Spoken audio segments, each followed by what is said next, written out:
We are recording. Okay. Hello, my name is Finn McLaren, and I'm an intern for the Remembering Benzie Oral History Project. Currently, we are filming in my house and in Matt Olson's house. So, Mr. Olson, how are you doing tonight? I'm great. Thanks. Very good. So, can you just tell me where you're from and what your job is? Yeah, I'm Matt Olson. I live right here in Benzonia, in the village of Benzonia, Northwest Lower Michigan, and I'm the superintendent of Benzie County Central Schools. Awesome. So, now to get into some of the actual quarantine questions. Sure. So, what are some of your normal hobbies that you would do outside of quarantine, and which of them can you still do now that we're in quarantine? Well, hobbies. Uh, a lot of what I do is, we like to spend a lot of time with friends and family, which has been hampered a bit. The good news is have had a lot of time with my immediate family. And so we've been able to take a lot of outdoor time to do some hikes and discover new trails and things along those lines. So that's been nice. But we miss getting together with our friends, like your parents, and other folks who are important to us. So that's been a little bit tough. But the big one that I miss, honestly, was I had just gotten my pilot's license, as you know, a year ago, and can't rent planes right now. So I haven't been in the air since just before Christmas. So that's been a little bit of a bummer. But we're finding I've kind of filled it with other things. Like I used to play a lot of guitar. I've fallen off that in the last 10 years, just once in a while. And I've been playing more because I've got the time and space. So, it's just been a shift more so than trying not to mourn the stuff that's gone. I'm just trying to find new things to keep myself occupied. Right. Yeah. So, once you realized how bad the pandemic was actually getting, what did you change on a personal level? So it's funny when I go back and think about from the very beginning when we started to see the inkling of this to now, what we thought was, okay and normal then, and maybe what was a little too far. It's just it's continued to shift, right? Um, like in terms of what's normal now. I mean, I don't even think twice about, throwing a mask on to go anywhere. I actually think now I think of it as an etiquette thing because I don't want someone else to feel disrespected by my refusing to do that. Like it's not so much for me, it's for them, because if I'm a carrier and I'm walking around without a mask on, I'm a jerk. So I don't want to be a jerk. So, it's just things like that, just trying to change up a little bit of social etiquette. And it's little things like you got to be more expressive with your eyes because when you walk into a room, you got to like do something to show you. If you smile at them, they can't see you. So it's little things like that. I think it's just adapting to that new normal a little bit.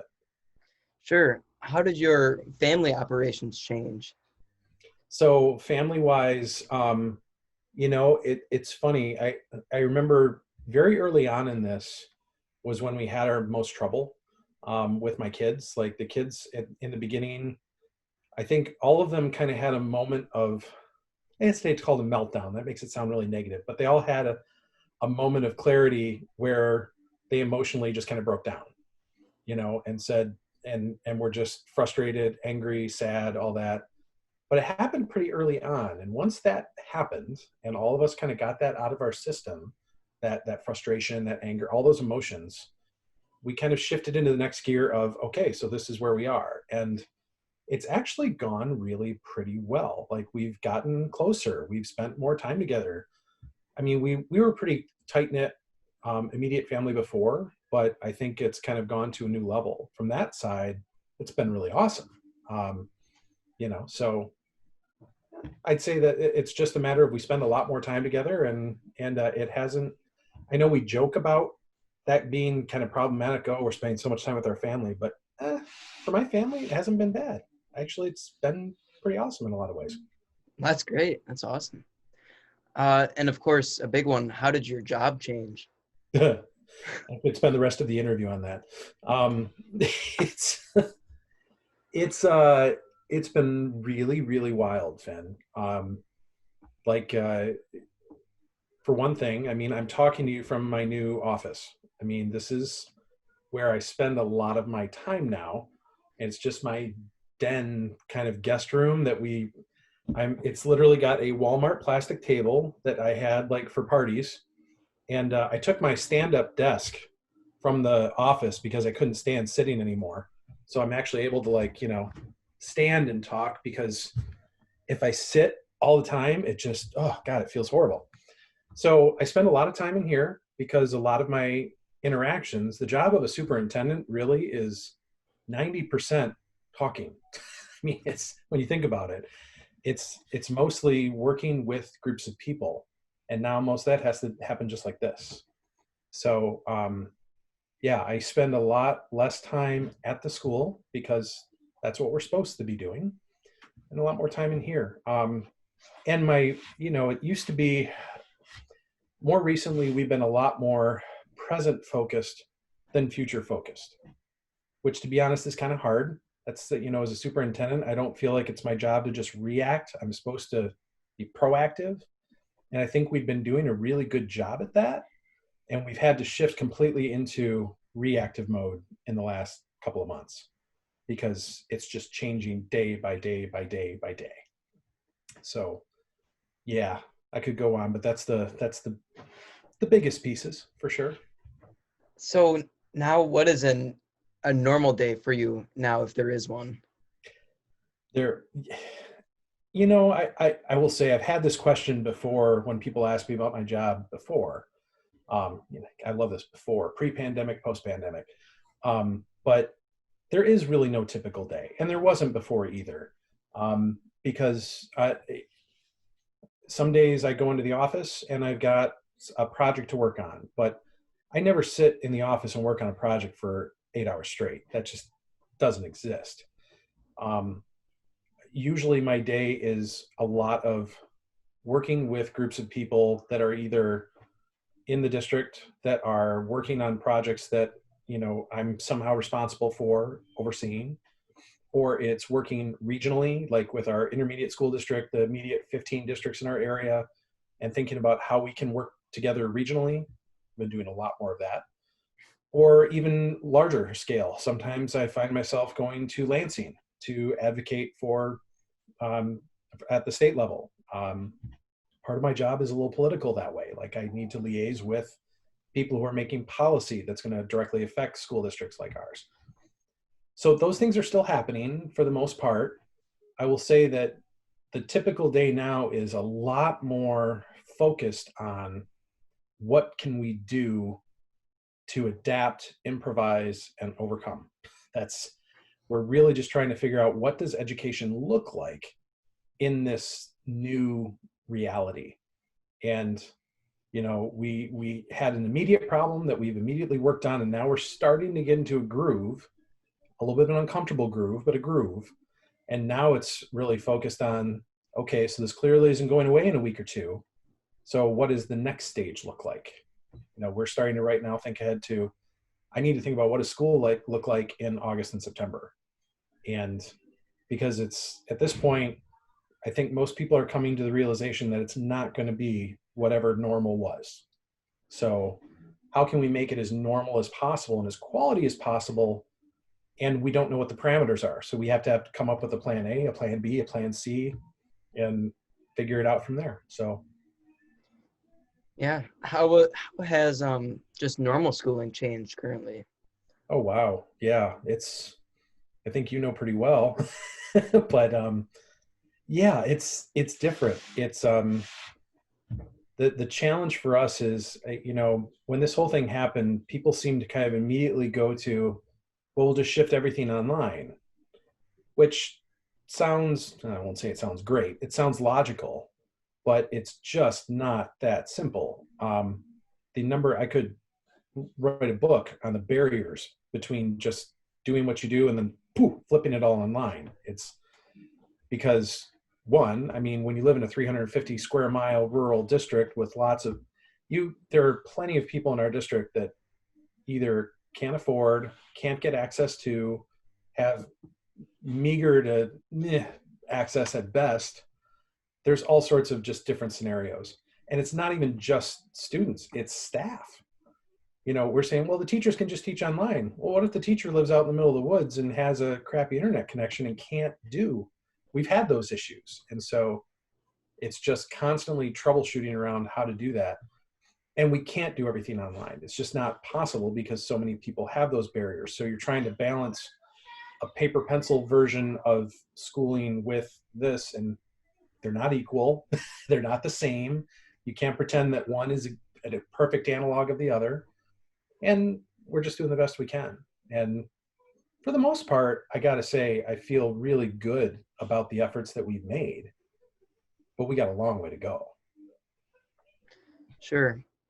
Can you tell me a little bit more about the food pickup that the school is doing currently with the buses? Sure. So when we started, we knew right away, just because of our free and reduced lunch count in our school district, that was going to be a huge issue. And the other thing that we knew is we've tried many times, a couple since I've been here and my predecessor prior to me, to do summer food programs that were based on families going and picking up food at a designated location. All of those summer programs failed miserably because, as you know, our geography is just so vast. And when you got big areas of space and people with limited income or limited means to get to those places, the people who need it the most don't get it. And so knowing that, when we heard that school was closing and we knew we needed to get food out, we pretty much didn't even consider just doing a site-based. We were like, we have to find a way to get it to people. And so that was where we just said, you know what, we're going to pay people anyway.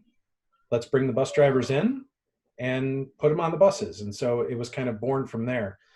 And it was clunky. I mean, the first day, I remember we really didn't know what would happen because there's no guarantee that like every kid's going to show up at the bus stop to get the food. Some clearly won't because they might not eat it. Some might still have barriers, whatever. So we didn't know. So the first day we just stuck like 40 kids worth of food on every bus route and thought, okay, we're going to find out. Let's see how we do. And of course, it was a mess. We had some buses ran out of food less than halfway through their routes. Other buses had gotten all the way through their routes and had stuff left over. So they were heroic. It was amazing how they did. They just all started, when one bus would run out, they'd radio another bus that was nearby. The other bus would turn off the route, come meet them. They'd exchange, go back out. It took an extra couple hours, but in the end, we kind of got it figured out. And then the next time was better. And then the next time was better because we adjusted based on those things. And now it's like down to a science.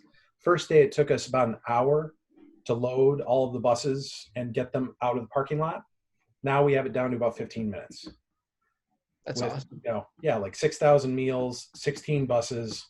It's all like color-coded, arranged systems, piece cake. So awesome. We can do it as long as we need to do it at this point. We're getting good at it.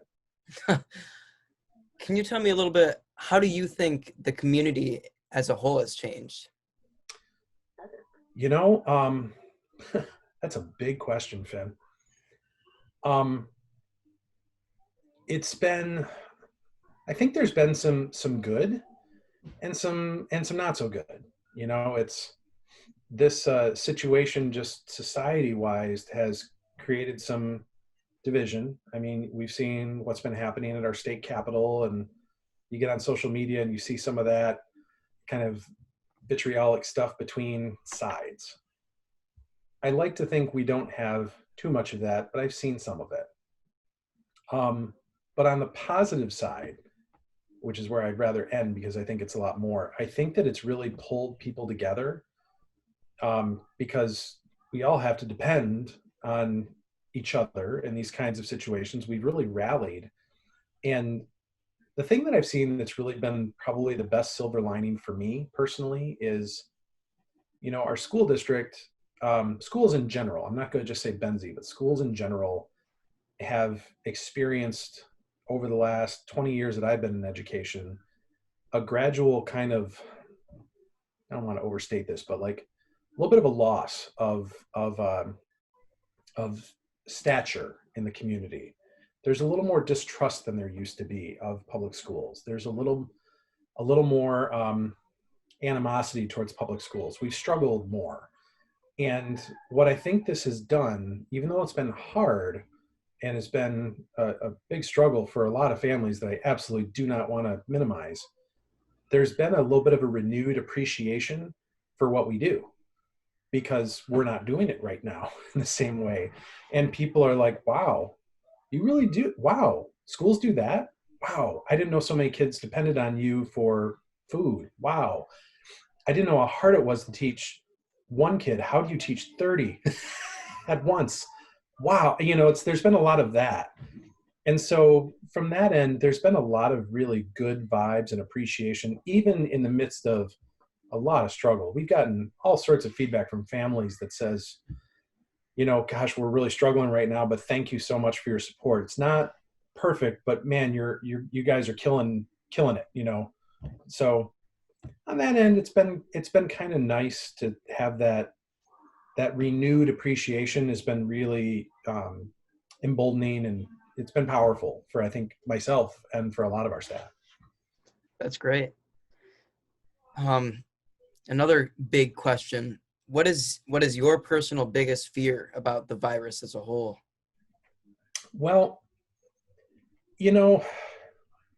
my biggest fear is always people. In general, I try not to characterize it as fear. I mean, I'm not a person who likes to live in fear, but I know a lot of people very close to me who are at risk because they're in a high risk group.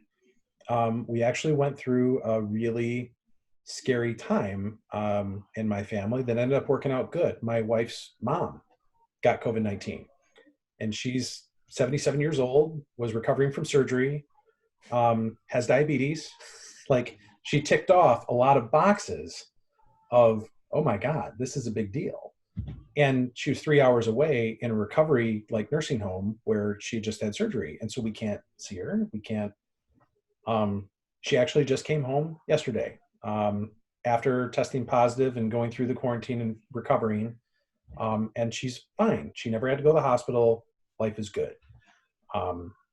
But it was scary, and I don't like the idea of losing someone close to me that doesn't have to be lost. I think that's the part of this that's why I take it so seriously. Is I know people who've lost people, and I know people that I could potentially lose, and that's a little more than scary for me. Definitely. Mm-hmm. And how do any of your fears change based on the different hats that you wear as a father, as a superintendent, and just as a community member? Yeah, when you think about it from those different kind of viewpoints, the one that I just listed is really kind of overriding. But when I think about my concerns as a superintendent are mostly around things like, how is this going to impact our long term? Obviously right now it is what it is. It's a completely weird, different situation. We're persisting, but long term, we're going to get through this. I'm very confident of that in one way, shape, or form, right? But what is education going to look like on the back end? Because I look at it from two perspectives. From the optimistic end and the kind of excited end of this, I think there's some opportunity here to make some changes to public education that could really be positive in the long haul, really. And it's not easy to do. I always say, moving public education is like trying to turn an aircraft carrier around inside a harbor. It's a big monster of a system that's got a lot of inertia. So, in the midst of a crisis, things are going to change. I'll give you an example. We've talked about one-to-one technology for years in public education. For every kid having their own personal device, every teacher having their own personal device. And some districts have nibbled away at it. Some have gone all in, but very few. Some have kind of gone around the edges of it, and some have completely ignored it. right now, one-to-one technology seems like a pretty darn good idea, right? I mean, 5 kids sharing a Chromebook trying to do Zoom meetings is real pain. And so, I mean, it's not something that we can fix tomorrow, but it's something I think we're going to take a really hard look at for the fall, to be honest with you, because now's the time, right?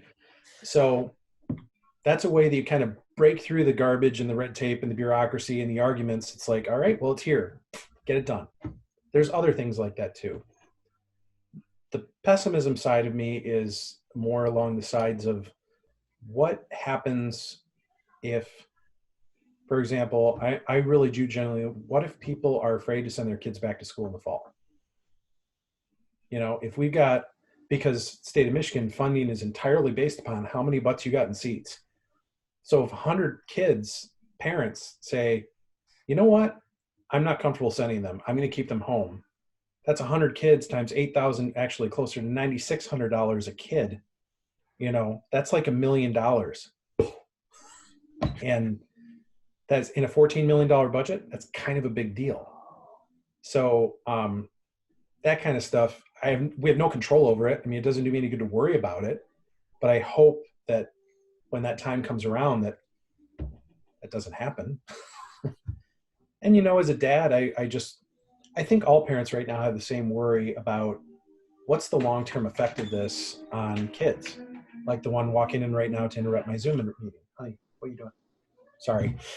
This is also a cool part of Zooms is, you know, you end up with little interruptions. Say hi to Finn and then go. Scoot. All right, go. Close the door, please. Thank you. See, that's keeping it real right there, right? So the thing with kids is, what is the long-term effect going to be of this lost time of instruction? What's the long-term effect going to be? We've talked about, like, there's going to be a lot of kids who they're going to come back in the fall. They haven't been in a classroom in 6 months. Some of them have been in really hard, adverse situations. Some of them are going to be in abusive homes that they can't get out of right now. That happens. I mean, I don't like to think about it. It's ugly, but we know it's true. So what are we going to be coming back to in the fall? Like, there's going to be some serious challenges that just are going to be different, but we'll get through it. Oh yeah, I'm sure of that, for sure. Something that I found fairly interesting was, I think it was 2 weeks before we had to shut down the schools.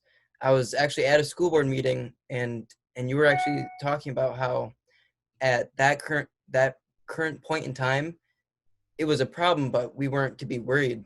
And then 2 weeks later, the school was shut down. How surprising was it to you of how fast everything moved? Insane. You know, the like week span of, oh my God, this is really happening, to the world was shut down, was the craziest time I have ever experienced as in education, period. That includes watching the towers come down live in my second hour bio class in 2001. This was crazier. I mean, not to minimize 9/11, but this just didn't stop, and it just kept going day after day after day after day, and the directions were changing by the hour. I remember, so it was Friday, Thursday night at 11 o'clock was when we got the press conference that said schools are going to shut down effective Monday. So we found out 11 o'clock at night. It was actually closer to midnight by the time. All the superintendents in the region were texting at midnight on that Thursday. What are you going to do? How are we going to do this? Are we going to go to school tomorrow? Are we not going to school? Yeah, we all kind of decided, yes, we're going to go to school and try to wrap up that last day. And thank God we did, because there were things that allowed us to jumpstart into the next couple of weeks, so that things didn't just stop. So that was great. But like the couple of days prior to that, I remember they started doing the guidance on group size. Remember? And that was when, of course, you know well, because that was affecting things like our musical. It was affecting everything. They said at first groups of 1,000 or less. Then they said groups of like 200 or less, then 100 or less, then 50, or it kept shrinking. And every day it was different. So I remember that Wednesday, they'd shrunk it down to 100 or less, I think, or 50 or less. I can't even remember which day was what, but I had to get into I got into a room with Dave Clayson and Steve Grates and said, guys, um, can we do lunch differently? Like what, and, and then it came down to, well, but what about passing times?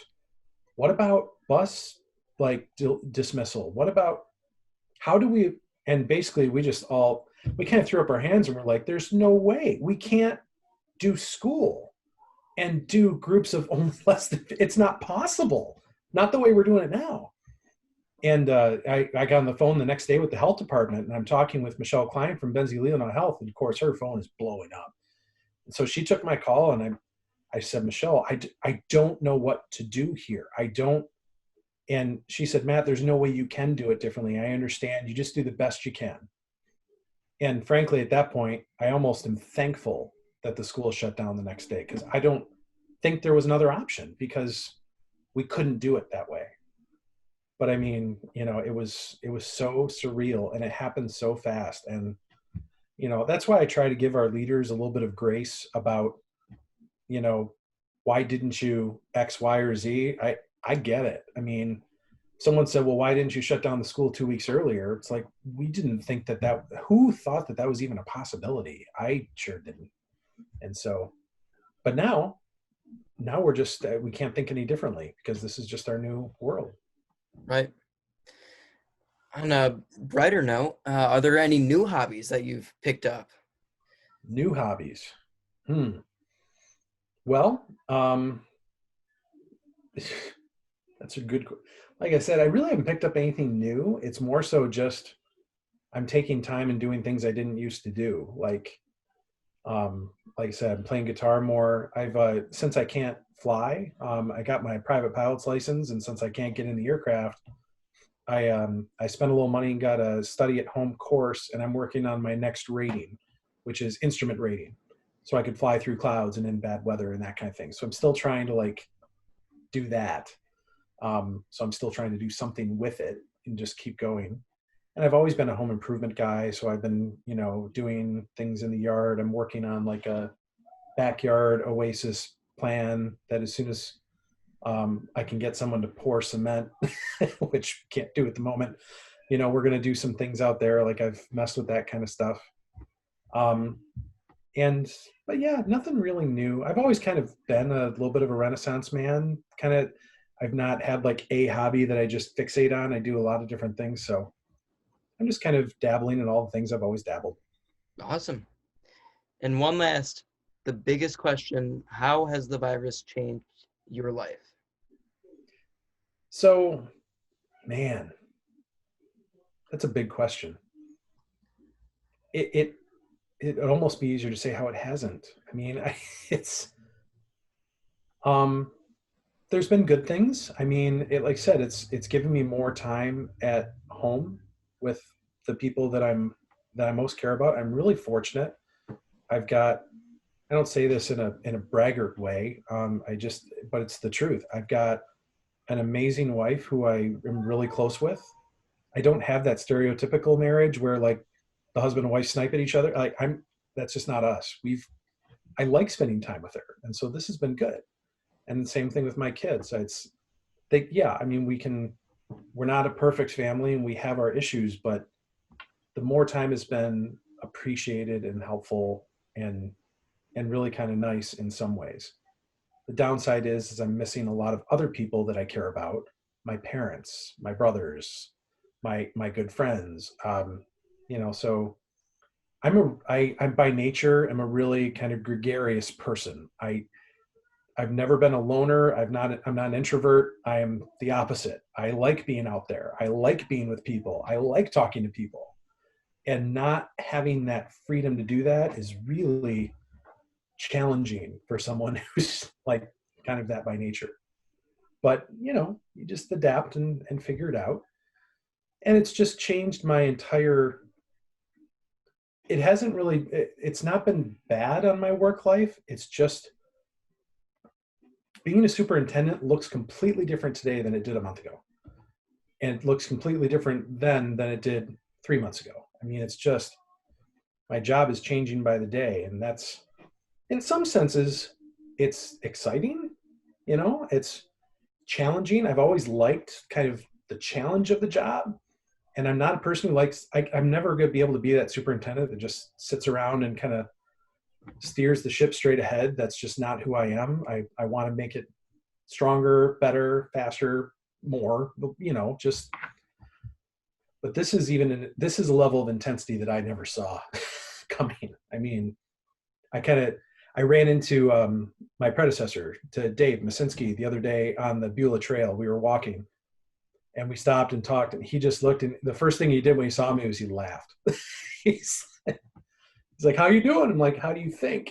It's, so, but it's not a bad thing. It's just a different thing. So, it's definitely changed things. I will say it has had one other really positive change. I've never really liked dressing up for work, and now I don't have to. I haven't worn dress pants in like 2 months. so that's kind of cool. All right. Well, that's it for me. Is there any questions that we didn't talk about, or any questions that you have for me? Nah, Finn, that's you delved into some really interesting stuff. I appreciate you taking the time to do it, and appreciate what you're doing. Sorry. Awesome. Well, thank you, Mr. Olson. And we appreciate everything that you're doing for the school. Hey, thanks, Finn. I appreciate what you're doing as a senior. This has got to be a really interesting time for you too, and a hard time in a lot of ways. So thanks for being a stand-up guy, and appreciate what you're doing, and look forward to seeing your next stage. And it's only Mr. Olson for about another month. After that, when you're graduated, it's first name basis. So awesome. Well, thank you, Mr. Olson. Take care, Mr. McLaren.